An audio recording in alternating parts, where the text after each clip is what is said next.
Thank you, and good morning.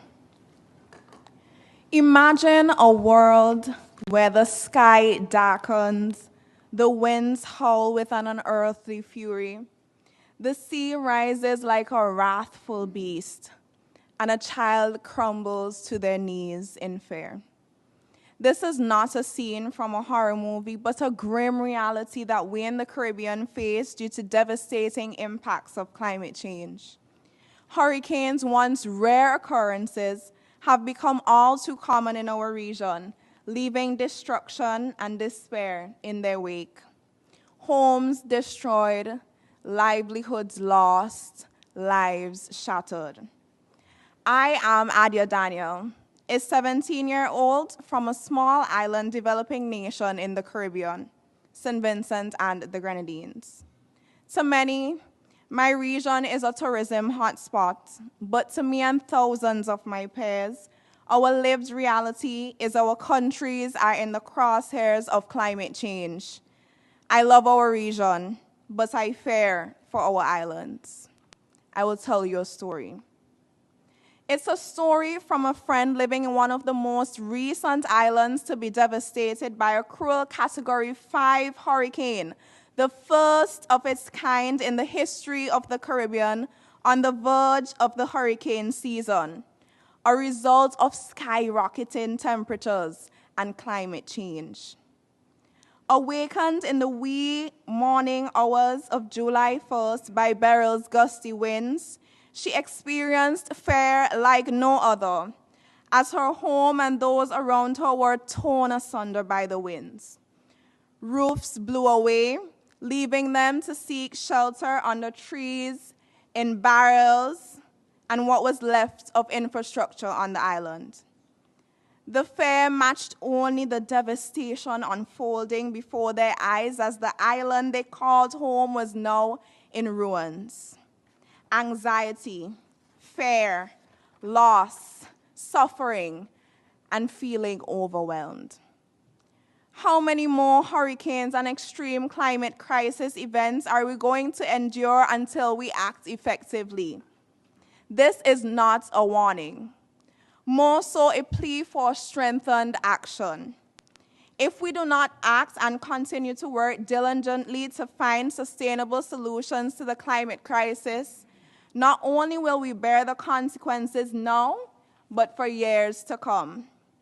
Equally important, we must not forget the correlation between climate change and mental health.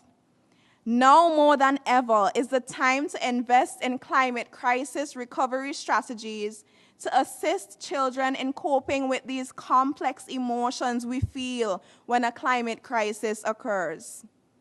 UNICEF has successfully implemented and executed mental wellness support programs and resources such as Young Caribbean Minds and Return to Happiness in shelters across affected islands, where children and youth have been integrally involved in facilitating sessions and distributing donation packages on the ground. However, while we are grateful for these efforts, this is not my round of applause to you. For as world leaders, stakeholders, and most importantly, advocates, there is much more work to be done. Amidst this chaos and devastation of Hurricane Beryl and the climate crisis, there is a glimmer of hope. The youth of the Caribbean and small island developing states, our children, the future stewards of this planet, are not mere bystanders in this unfolding crisis. Rather, they are the voices of reason, the champions of change. It is imperative that we involve children in the dialogues and initiatives surrounding climate change, for we are the ones who will inherit the consequences of our action or inaction.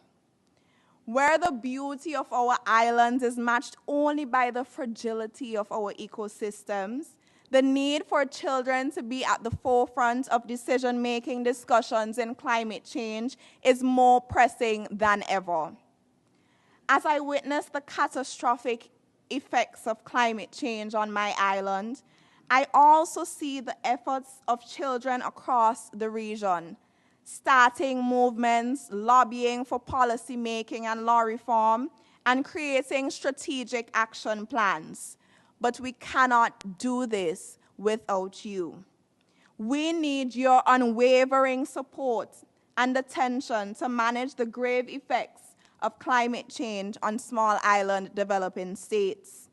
This is not just an environmental issue, but also economic, social, and political. Let us empower children, educate children, and inspire children, instilling in them a sense of responsibility toward our planet, our home, and our future. Thank you.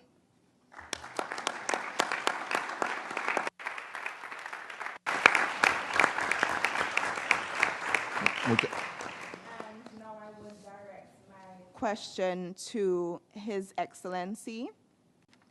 How do we ensure that financially thriving countries contribute to climate action initiatives led by children and youth-centered non-governmental organizations within countries with less financial resources, including small island developing states?